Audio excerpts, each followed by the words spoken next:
Okay. We're going to spend a few minutes talking about 1031s. Okay. So I have a rental property. Again, as you guys know, rental properties depreciate over time. Either 27.5 years or 39 years if it's a commercial property, right? So over time, let's say, for example, I buy this property for $500K, right? And I depreciate this property over 20, let's call it 20 years. And now what's called the basis equals, let's call it 200,000. Okay. So let's call it the fair market value of this property is $500,000. Just going to make this example simple.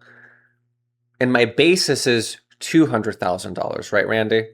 My gain in this property, if I were to sell this, is going to be what? Basis is 200.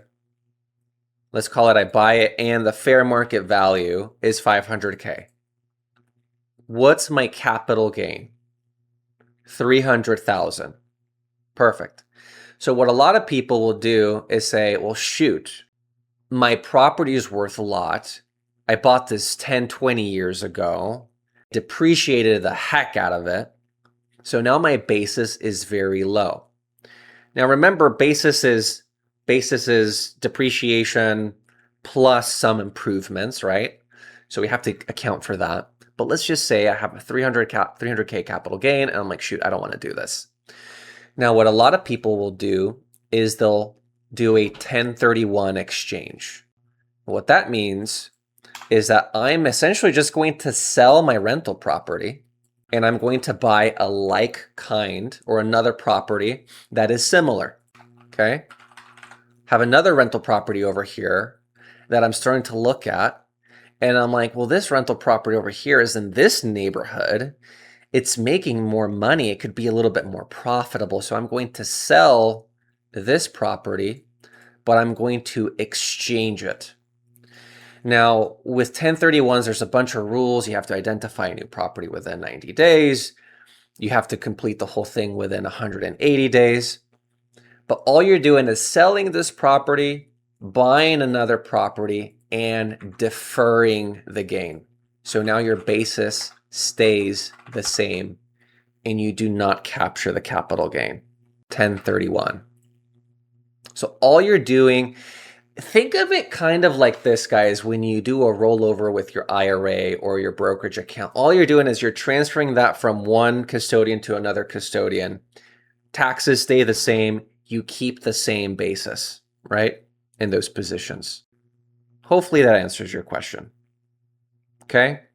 Now, here's what happens is that over time, and for example, this is a real life example with one of my family members who has a rental property, and he's like, I've done so many 1031s multiple times over and over and over again, right?